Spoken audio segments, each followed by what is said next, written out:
Okay, Andy, we had a break last weekend. Was that a good or a bad thing for us? Well, it is always a two-sided sort of coin, really. It was a blessing in disguise from our point of view. We had a couple of people who were unavailable. We decided to give Martin a rest last weekend anyway, so we were able to do that without him actually missing a game.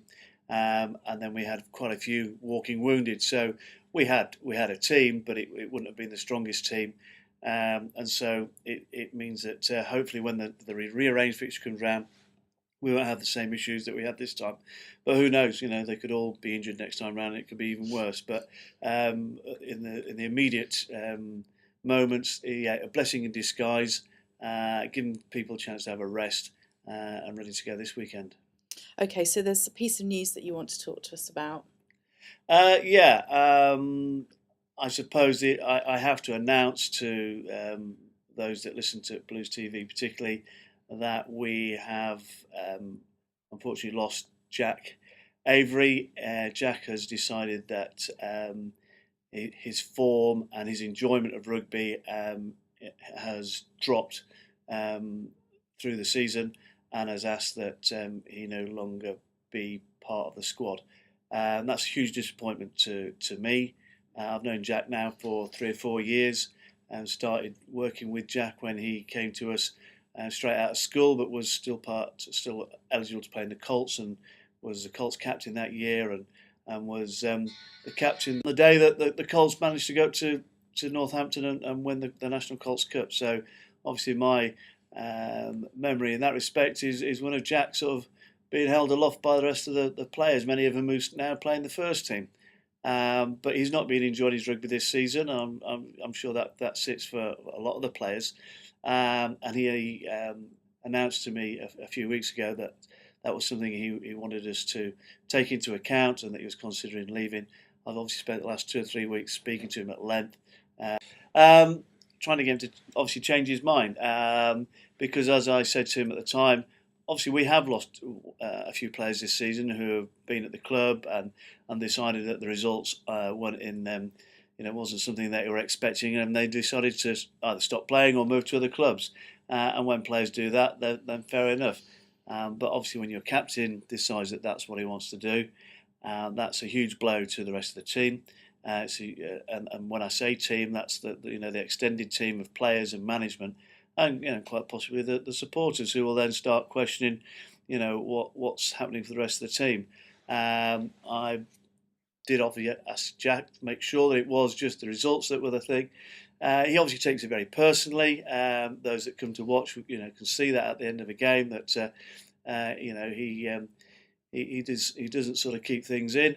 But I'm sure other players also are hugely disappointed, and they all deal with it in different ways.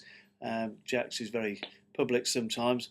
So yeah, it's a huge loss to us. Obviously means that we're down a scrum half, and Andy Gale has come in on a couple of occasions and is doing a good job. But we can't get away from the fact that Andy is at Birmingham University, so he never makes training, but will always be there when required on match day.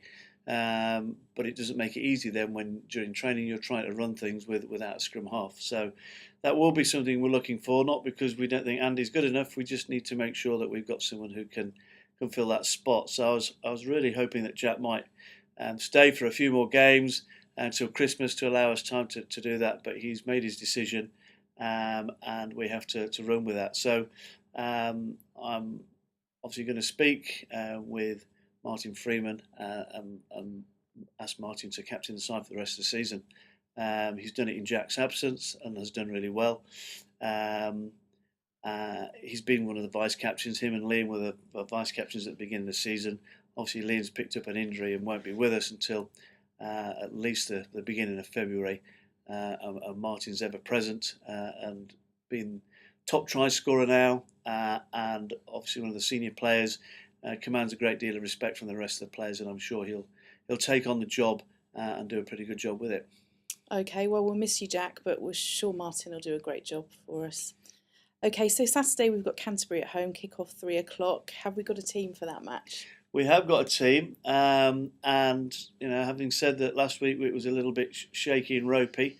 we've got more than enough to deal with, and so it's almost selection problems of telling people that they're not selected, which is it's a nice position to be in, but obviously you still have to tell people they're not in, and I haven't had to do that for a few weeks now. So, but yeah, we've got a team together. It's pretty strong, as far as I'm concerned. It's probably as strong as we can put out. Front row will be Tom Fiddler, Ali Widdop, and Luke Sawyer, which is the same front row that started against Shelford and went quite well. Andy Cannock and Ben West in the second row, who are now making their ever present.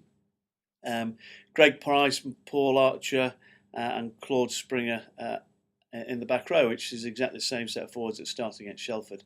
Obviously, no Jack, so Andy Gale will start at 9, Will Clark at 10, Johan on one wing, and Ian Herriot, who wouldn't have been available last week, so there's one of those back in the fold on the other wing, and then Steve Datcher and Martin in the centre, and Oscar is now fit and well following his rib injury, and so Oscar will play at 15 for the first time this season for us. And then on the bench, Tom Sanders, who was out for a few weeks with his head injury. Matt Holyland will be our front row cover. Ollie Spanswick will be another forward on the bench. David Freeman, who unfortunately it finds himself on the bench having scored a try against Shelford, but that's the nature of rugby sometimes. And then a new name to the supporters, but not to us.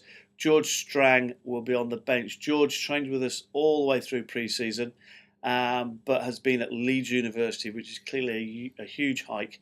But he is back tonight, and he will be back for his Christmas break and doesn't go back until the end of January. He's a centre, 12-13, and has been playing for Leeds University first team, so he's clearly having a good season up there.